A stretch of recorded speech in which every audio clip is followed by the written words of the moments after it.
I now welcome Dr. David Honey, MLA, Member for Cottesloe, and thank you for your understanding in terms of the delay of your appearance. I understand that information on parliamentary privilege and the protection of witnesses giving evidence to Senate committees has been provided to you. For the Hansard record, could you please state your name and the capacity in which you appear before us today? Dr. David Honey, I'm the member for Cottesloe, and I have a variety of shadow positions in the opposition. Thank you very much, Dr. Honey. I now invite you to make a short opening statement. We are in receipt of your submission, of course, and then I'll invite members of the committee to begin with questions, beginning with Senator Brockman. Yeah, thank you very much, and thank you, Senator. Look, firstly, I'm extremely grateful for this committee taking on this task.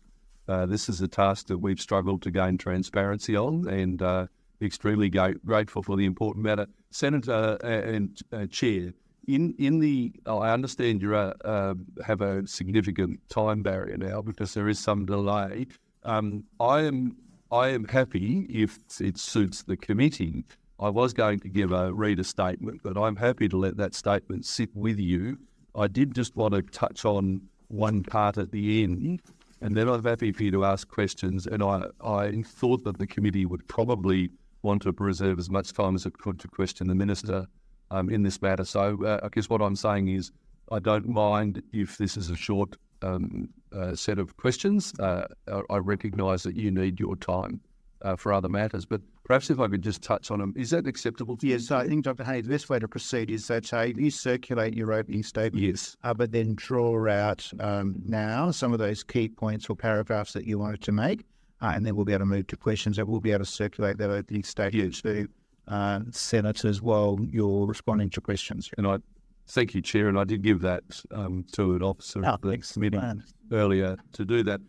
Senator, I wanted to go to the end of my opening statement, and because I think that there is an overarching issue here, and I'll just read this and to say that the issues that have been highlighted and that I've spoken to and that are in my submission highlight an overarching issue with management at the Mint during this time. As mentioned, the Mint plays a critical role in our state and our country, and it's also a government-owned body. The Mint's main products can be used to facilitate illegal money laundering. As such, it's critically important that it does everything reasonable to maintain an exemplary reputation with customers and is fastidious in complying with the law. Any changes that occur, be it a new trading mechanism or a change to gold production process, must go through a formal change management process.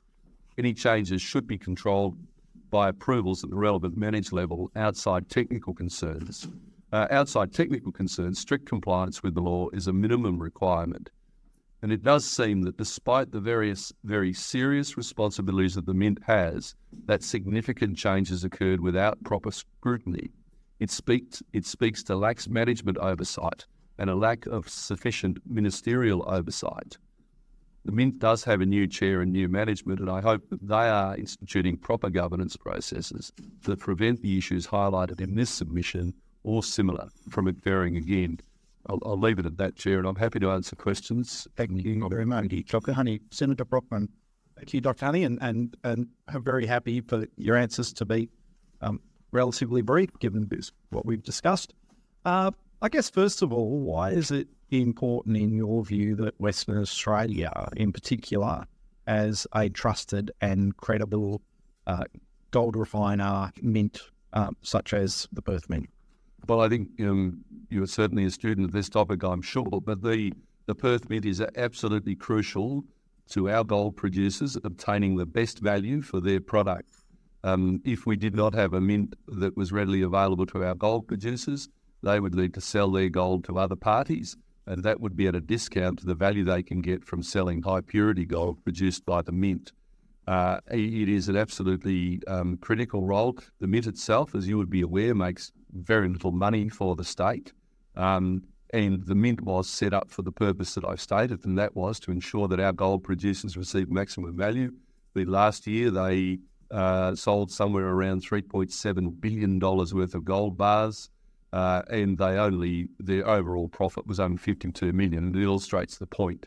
They're there and to an enormous benefit to our gold producers, but obviously it maximises the money that Australia earns for that really important export commodity. So this is a an extremely important institution for our state and for our country. And can you talk just a little briefly about why trust is so important in terms of an institution like the Mint?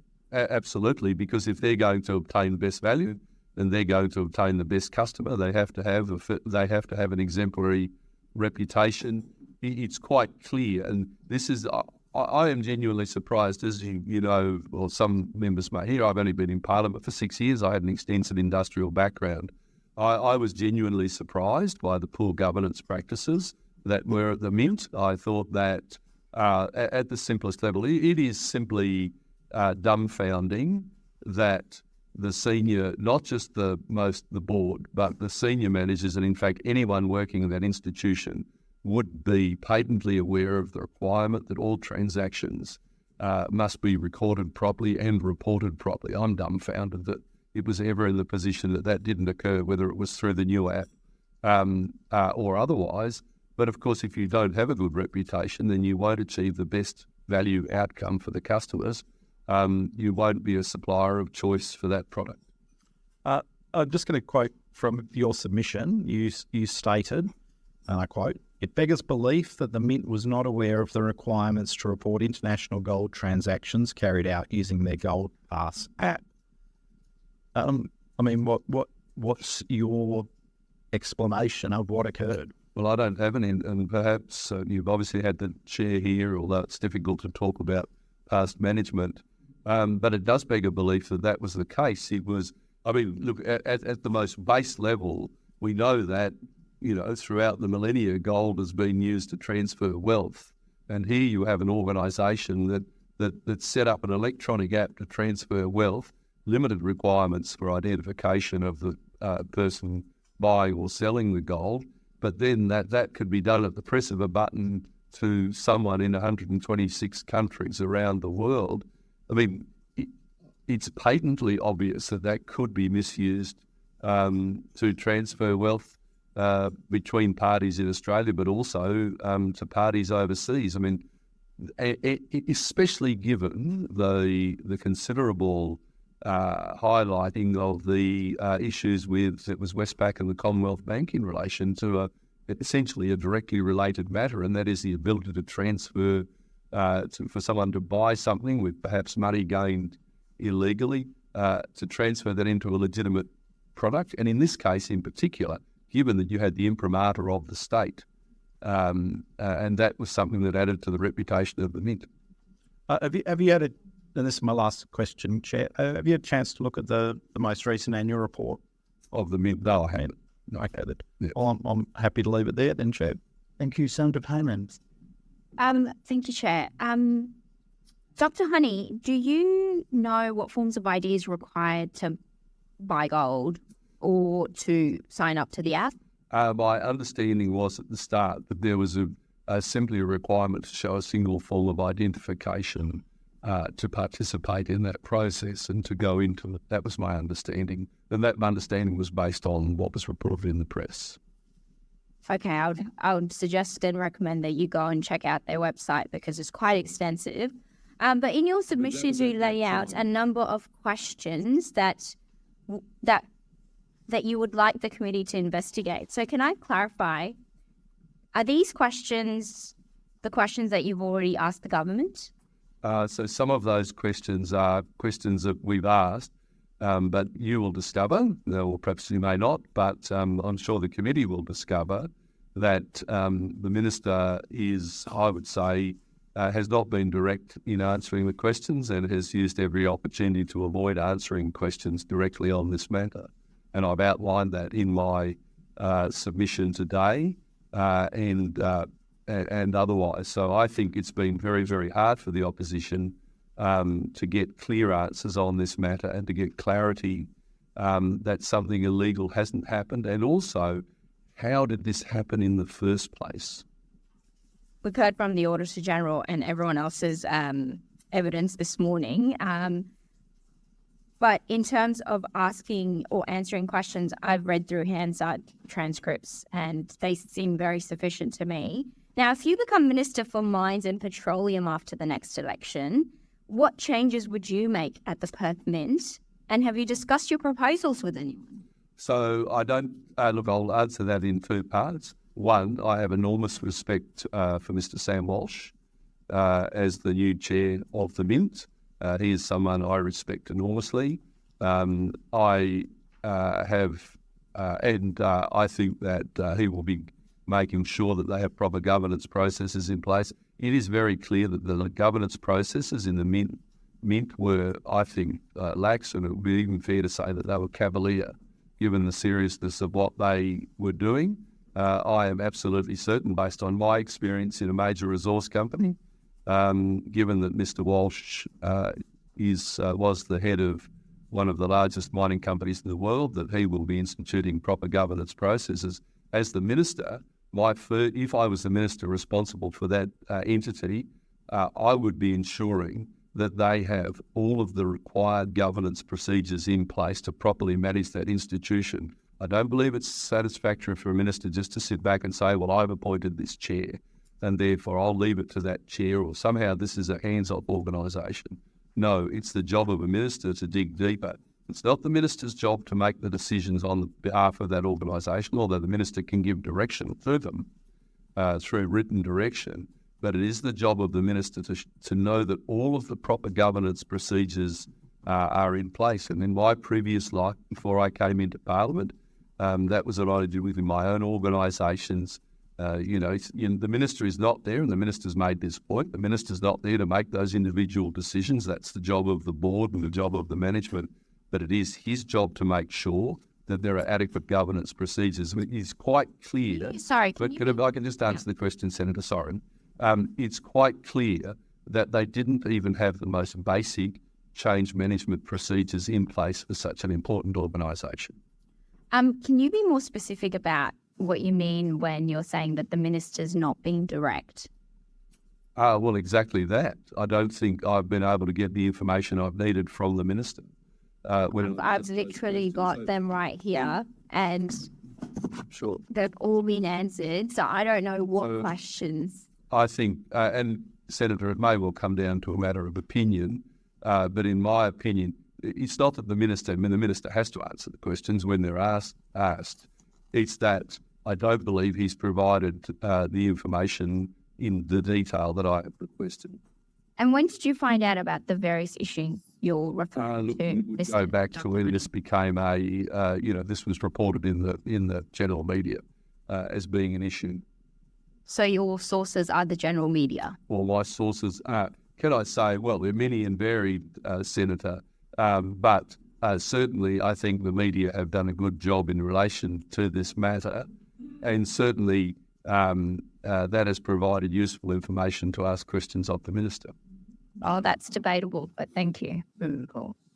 Thank you, and thank you, Dr. Honey, for your patience today and of hearing. Thank you also for your submission, which I've read, and your statement. I think Senator Payman's questioning about proper accountability and transparency, that this is, for the folks out watching out there or listening, this is a government entity, right? It's not a private-owned company, and that this is public money, and the transparency and accountability that is required while sitting in the state parliament, which I know you have the privilege of, is really important. So from your point of view, and not relying necessarily just on media and wonderful experience of journalists doing investigations on our behalf sometimes, that what would you like to have seen in relation to some of the disclosure of the issues with Perth Mint? Look, I think in relation to exactly how did we get to the point where this occurred, because it's quite clear there were major failures of governance within the Mint. In relation to even decisions that were made, for example, I've asked the Minister on a number of occasions in different ways to outline, was there in fact, what was that change control process? Did the Mint or did the management or did the board seek, for example, legal advice in relation to that matter? And, all I got was this reply saying, well, I'm not going to discuss the legal advice. I didn't ask the Minister to discuss the legal advice. I asked her to say whether or not that had actually been obtained. And then if that was the case, was it ignored? or in fact, was it considered and then was a recommendation made? Was the minister informed? What level was the Premier aware of this and the like? I mean, this is for an organisation doing such important work, to do things in such a cavalier way is genuinely dumbfounding. And then, as I say, and that's what we deserve to know as a community and as a public. So they are the things that's part of the things that I would like to know in relation to this matter. And I guess going forward, it's about whether we have all of the adequate controls and processes in place. And obviously, the General has dug into that into some more detail.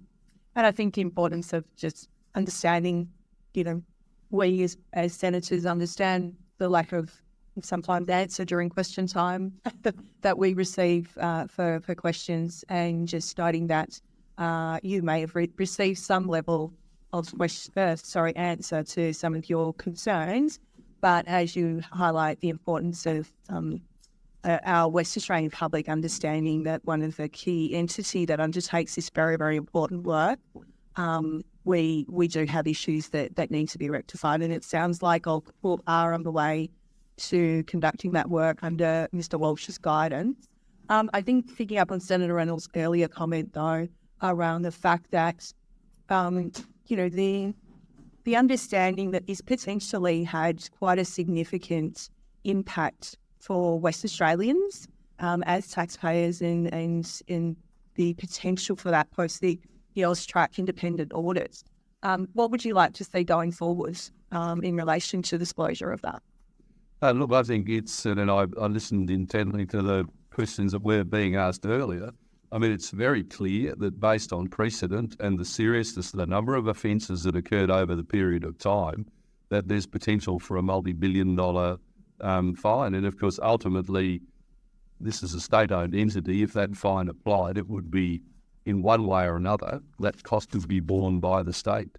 I think at one level, simply speculating about that amount doesn't help, but being open that that's a risk, and then that also then reflects on the urgency and the seriousness with which you treat this going forward.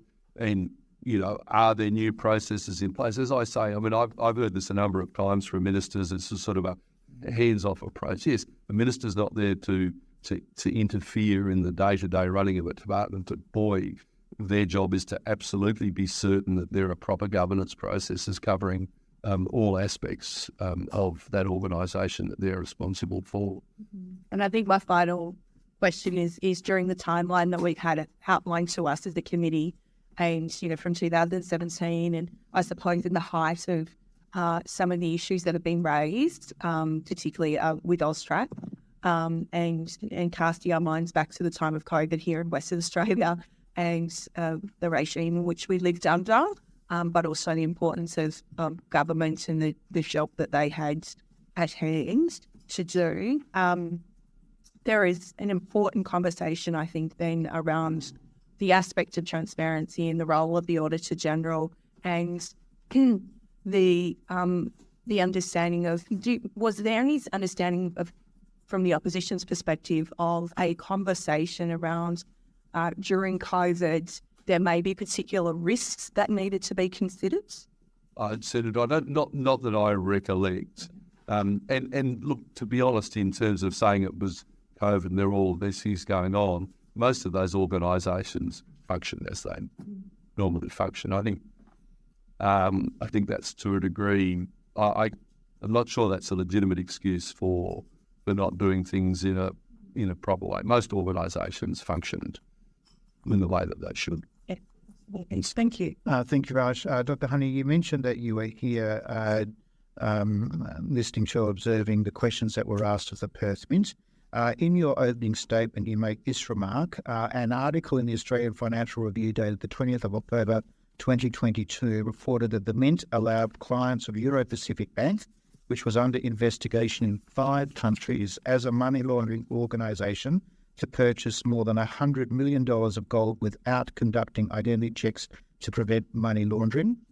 I asked a question of Mr. O'Connor, why it was that such a matter was able to slip through the net. He provided an answer, and I'm just wondering whether or not you'd like to reflect on his answer. Yeah, I was surprised by his answer to that question because, again, I'm not making this comment specifically in relation to the board member. No, that's right. But I will say, in terms of, I think it reflects in the organisation what I would consider to be a cavalier attitude towards their responsibilities at the time that did not reflect the seriousness and the importance of what that organisation was doing. To not know that, I mean, there has to be some fundamental, if you're engaging in these transactions, if you're selling or buying gold to an organisation, especially at that scale, then I would think any reasonable level of due diligence would have identified those matters. And if that attitude, if that is the case today, that you would engage in those transactions still not knowing those things, then that would be a very poor outcome, in my belief. An explanation for the poor adherence of the AML CTF obligations at the Perth Mint is that the AML CTF obligations themselves were changing, were improving at such a significant pace that the Mint wasn't able to keep up with them. So just to sort of demonstrate that point, the Auditor General this morning said, perhaps most significantly, it didn't build the momentum, Perth Mint didn't build the momentum necessary to keep pace with the maturing regulatory obligations regarding anti-money laundering and counter-terrorism financing, which left it to play catch-up with that particular regulatory framework. Is that an acceptable excuse? Well, not in my opinion, because the requirement to report financial transactions over $10,000 has been around for a considerable period of time, and it's quite clear that gold is a financial instrument. And as I say, beggars belief that the senior managers in the Mint and that the board would not be conscious of that requirement. I mean, this was, as an ordinary citizen before I came into Parliament, I was aware that if I carried out a financial transaction greater than $10,000, that would be recorded. This is, I would say, common knowledge of any reasonably, any person who's sort of reasonably educated, but particularly for people who are in an institution that is involved in transacting a major financial instrument, it would have to be top of mind. Finally, from myself, what would have been the public benefit if an inquiry of this nature, transparent, had been initiated by the WA Parliament itself, or even an independent person or independent panel of people appointed by the WA government itself? What would have been the public benefit, the public virtue of that, rather than the Senate having to expend its cost? I think it's twofold. The first is that it shows that the government is taking the matter seriously and not just trying to pretend there is nothing to see, because that was the very clear impression that I gained, and I think my colleagues gained in relation to the Minister's response to that. There's nothing really to see here. It's all in control. Don't have to worry about it. And I think to show that the government is taking it seriously, because that goes to the confidence that the world has in that institution, that we've got a government that is taking this matter very seriously. They're transparent. They're carrying out a thorough roots and all review. And I can say, if I was the minister, I would want to have someone independent. I know we've got the Auditor General and we've got the others, but when these serious matters have happened, given that those things were in place before, given that these serious issues have occurred, then I would want to be satisfied at the minister that every I was dotted and every T was crossed. And in that case, I would be very keen to bring an independent, suitably qualified independent person or persons in to go through every aspect of what the Mint is doing. I mean, given, as I say, this is an institution that in the last financial year sold $3.7 billion worth of gold. It's no small thing. It's not some small government trading enterprise. It is a major business. Yes, Senator Bailey. Just on that, do you think the Auditor General is not an independent enough body? Are you questioning their independence, essentially? Absolutely not. And I, again, and I've said this in many forums, I have the deepest respect for the Auditor General. Well, they gave us the confidence that when she was signing off on the report, that she did not feel, the Auditor General did not feel like there was any potential fine or potential issue that she detected. But aside from that, I just wanted to come back. Senator? You've already answered my question. Thank you. You've answered my question. We're pressed on time. We're pressed on time. I'd only give it a partial answer to the question, Senator. So you want to hear what We have been very courteous to senators and to witnesses. So, I mean, So I don't- that staying thing wasn't applied to Senator Reynolds earlier, but oh no, that wasn't. Dr. Honey, would you like to? Look, so in relation to that, the Auditor General has an enormous range of responsibilities and has finite resources to carry out her work. Auditors won't necessarily pick things up all of the time. And so I'm not critical of the Auditor General in that, but the question was around whether a separate inquiry by the Minister would have been worthwhile. And I think it would have been, because the Minister could have assured that that inquiry had adequate resources and that he was satisfied in his heart that every single thing was in place. There may be other things. Have you met with the Auditor General to discuss these? I've met with the Auditor General on a number of occasions. Can you? I haven't had a separate meeting with the Auditor General in relation to this. Okay, so you haven't had a meeting regarding this, because as a Member of Parliament, you have every right to do so. I hope you know that. Can you also remind us the date of the Australian Financial Review article you mentioned earlier? I can't off the top of my head, but I can get that information to you if you wish, Senator. Yeah, question on notice, because I think you mentioned 2022 as the year, but from my understanding, it's 2020. Thank you, Chair. I'm always happy to stand corrected if I've done that, and I will certainly get that information to you, Senator. There being no, we thank you very much, Dr. Honey. Thank you very much for your attendance and your submission and opening statement.